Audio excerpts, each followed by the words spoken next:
I've been meeting with lots of married couples, marriage is always a good topic to discuss. And as I've been meeting with couples, marriage can seem like hard work. It can be really tough. There's so many dynamics going on in a marriage relationship. Men and women just think so differently, can do things so differently, different unique selves. Husband was brought up this way, the wife was brought up this way, and you're trying to bring that inside to one home. Wife had certain messages that she grew up with. Husband had these messages he grew up with. There's these different hurts, and we're living out of certain identities, and we bring all of that stuff underneath one roof, and we hope that everything just goes peachy keen tickety boo. And of course, once you get into marriage, you find out that's not the case, and there's all kinds of unique challenges in that marriage relationship. So I thought it was a good topic to discuss this week. And marriage can be hard work, but I think it's not so much hard work as it is heart work. We need to tend to each other's hearts. The husband needs to look after the wife's heart, and the wife with the husband's heart. And it's interesting because people think that marriage is the problem. But in fact, marriage isn't where the issue is. Marriage isn't the problem. But we think that's what it is. And so marriage has to be the problem. I married the wrong person. So we need to get a divorce and let's just end this and be done with it. But I found that's not the case. Marriage isn't the problem. Marriage doesn't create problems. It just reveals problems that are already there. So I want to repeat that. Marriage doesn't create problems. It just reveals problems that were already there. And quite often in the marriage relationship, the wife brings her issues into the marriage. The husband brings his issues into the marriage. And then we're trying to form a relationship, the marriage relationship, and think there's going to be no issues. And so quite often when people come into me for marriage counseling, I will meet with them initially for the first time and hear what are the issues and the problems. And then I split them up, and I meet with the husband on his own for a number of sessions, and then I meet with the wife on her own for a number of sessions, and we work out what our issues are first.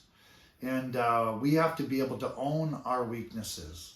And if we can't own our weaknesses, then it's going to be a long, hard road in that marriage relationship.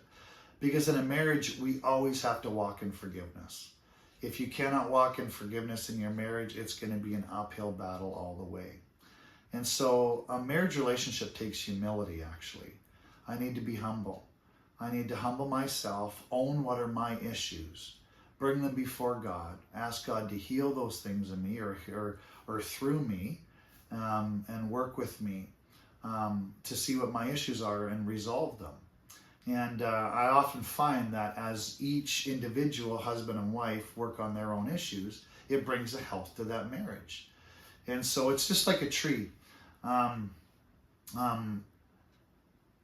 You can't water one side of a tree. If you water a tree, it goes to the entire tree, right?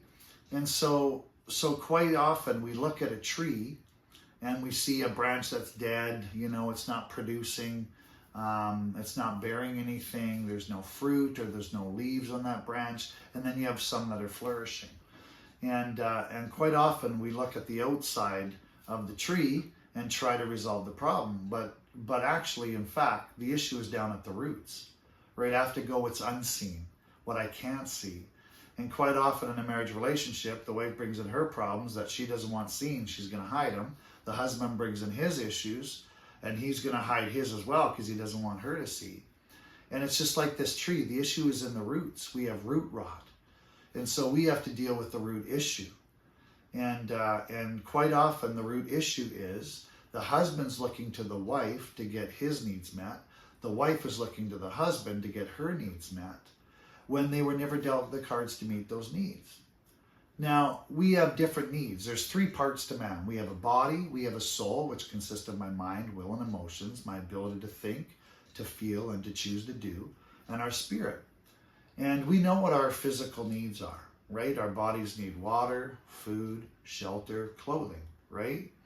And we know what the needs of our soul are. Our mind needs to have the ability to think, so we read books, we get an education, we do research. Our emotions, we meet our emotional needs in all kinds of ways. We'll dress up nice, Maybe we'll get a little smile or a comment from somebody, and it makes me emotionally feel good.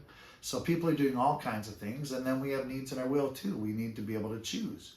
And so when we are able to choose to do things that we want to do, we meet the needs of our will.